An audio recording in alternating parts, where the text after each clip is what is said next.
ತಮಿಳುನಾಡಲ್ಲಿ ಅತಿ ಹೆಚ್ಚು ದೇವಸ್ಥಾನಗಳು, ಅತಿ ದೊಡ್ಡ ಗೋಪುರಗಳಂತಿರೋದು ರಾಜ್ಯ ಅದು. ಇನ್ನು ಕೇರಳದಲ್ಲಿ ದೇವರ ನಾಡು ಅಂತ ಕರಿತೀವಿ. ಕೇರಳದಲ್ಲಿ ಇದೇ ತಮಿಳುನಾಡಲ್ಲಿ ಮಾಜಿ ಮುಖ್ಯಮಂತ್ರಿಗಳ ಮಗ ಉದಯನಿಧಿ ಮಾರನ್ ಒಂದು ಸ್ಟೇಟ್ಮೆಂಟ್ ಕೊಡ್ತಾರೆ. ಈ ವಿಜಯ್ ಅವರು ಮುಖ್ಯಮಂತ್ರಿ ಆದಾಗ ಒಂದು ಸ್ಟೇಟ್ಮೆಂಟ್ ಕೊಡ್ತಾರೆ. ಏನಂತಂದರೆ, ನಾನು ನೀನು ಒಂದೇ ಕಾಲೇಜಲ್ಲಿ ವ್ಯಾಸಂಗ ಮಾಡಿದಂಥವ್ರು, ನಾನು ನಿನಗಿಂತ ಸೀನಿಯರು, ನನಗೊಂದು ಅಡ್ವೈಸ್ನ ಮಾಡ್ತೀನಿ, ಈ ಸನಾತನ ಧರ್ಮವನ್ನು ಸೊಳ್ಳೆ ಹೊಡೆದಾಕು ಅಂತ ಹೇಳ್ತಾರೆ. ನೋಡಿ, ಉದಯನಿಧಿ ಮಾರನ್ನು ಅವನ ಅಜ್ಜನೂ ಕೂಡ ಈ ಅರೆ ಹುಚ್ಚರು, ಇವತ್ತು ನಿನ್ನೆದೇನಲ್ಲ, ಈ ಹುಚ್ಚರು ಅನ್ನೋ ಕಾರಣಕ್ಕೆ ಇದಕ್ಕೆ ಯಾವ ರೆಸ್ಪಾನ್ಸೇ ಕೊಟ್ಟಿಲ್ಲ ನೋಡಿ. ಈ ಸಾಧಾರಣ ಮಟ್ಟಿಗೆ ರಸ್ತೆನಲ್ಲಿ ಮಾತಾಡ್ಕೊಳ್ತಾ ಹೋಗ್ತಾರೆ.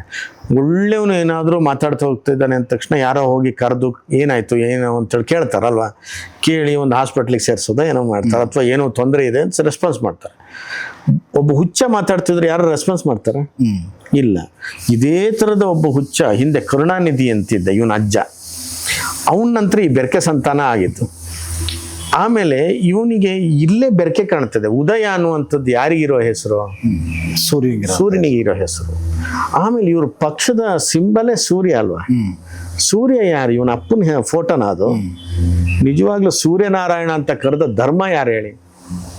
ನಮ್ಮ ಸನಾತನ ಧರ್ಮ. ಪ್ರಪಂಚದಲ್ಲಿ ಇವತ್ತಿಗೂ ಕೂಡ ಸೂರ್ಯೋದಯವನ್ನ 3 ಭಾಗ ಮಾಡಿದವರು ಸನಾತನ ಧರ್ಮದವರೇ. ಇನ್ಯಾರು ಅದಕ್ಕೆ ಎಕ್ಸ್ಪ್ಲನೇಷನ್ ಕೊಡೋಕ್ಕೆ ಯಾವ ಧರ್ಮಕ್ಕೂ ಆಗಲಿಲ್ಲ ಇಲ್ಲಿವರೆಗೆ. ಏನೋದು? ಉಷೋದಯ, ಅರುಣೋದಯ, ಸೂರ್ಯೋದಯ ಅಂತ ಕರೀತೀವಿ. ಯಾವುದೇ ಲ್ಯಾಂಗ್ವೇಜಲ್ಲಿ ನೀವು ಈ 3 ಕೇಳಲಿಕ್ಕೆ ಸಾಧ್ಯ ಇದೆಯಾ?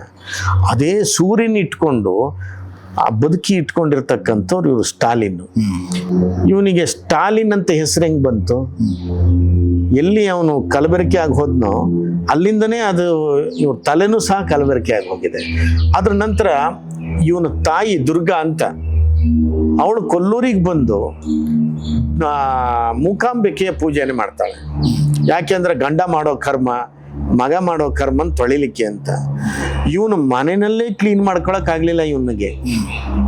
ಅರ್ಥ ಮಾಡ್ಕೊಳ್ಳಿ, ತನ್ನ ಮನೆಯಲ್ಲೇ ತಾನು ಸರಿ ಮಾಡ್ಕೊಳಕ್ಕಾಗಿಲ್ಲ. ಇವನು ಕದ್ದು ಮುಚ್ಚಿ ಪೂಜೆ ಮಾಡಿ ಕುಂಕುಮ ಇಟ್ಕೊಂಡು ಹೊಸಲು ದಾಟೋ ಅಷ್ಟೊತ್ತಿಗೆ ಅಳಿಸ್ಕೊಂಡು ಬರ್ತಕ್ಕಂಥ ಈ ಅಡಲ್ಟ್ರೇಟೆಡ್ ಒಬ್ಬ ಸನ್ ಇವನು.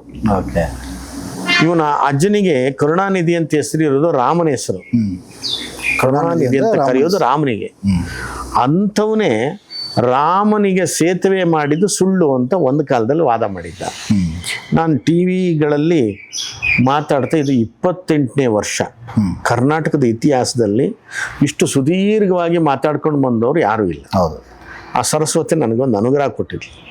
ನಾನು ಆಗಲೇ 20 ವರ್ಷದ ಹಿಂದೆನೂ ಕೂಡ ಕರುಣಾನಿಧಿ ಮಾತಿಗೆ ಇದೇ ಮಾತನ್ನೇ ಹೇಳಿದೆ.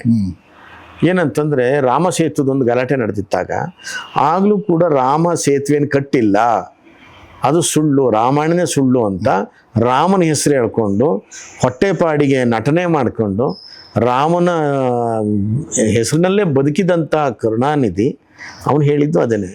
ಅಲ್ಲಿಂದ ಈ ಹುಚ್ಚರು ಸಂತಾನ ಶುರುವಾಗಿ ಹೋಗಿದೆ. ಅಲ್ಲಿ ತಮಿಳ್ನಾಡಿನಲ್ಲಿ ತಮಿಳಿಗರು ಸ್ವಲ್ಪ ಭಾವನಾತ್ಮಕ ಜೀವಿಗಳವರಲ್ಲ. ಯಾವುದಾದ್ರೂ ಒಂದು ಭಾವನಾತ್ಮಕವಾಗಿ ಒಂದು ಅಲೆ ಎದ್ದು ಬಿಟ್ರೆ ಓ ಅಂತ ಒಂದೇ ಸರ್ತಿ ಹೋಗ್ಬಿಡ್ತಾರೆ.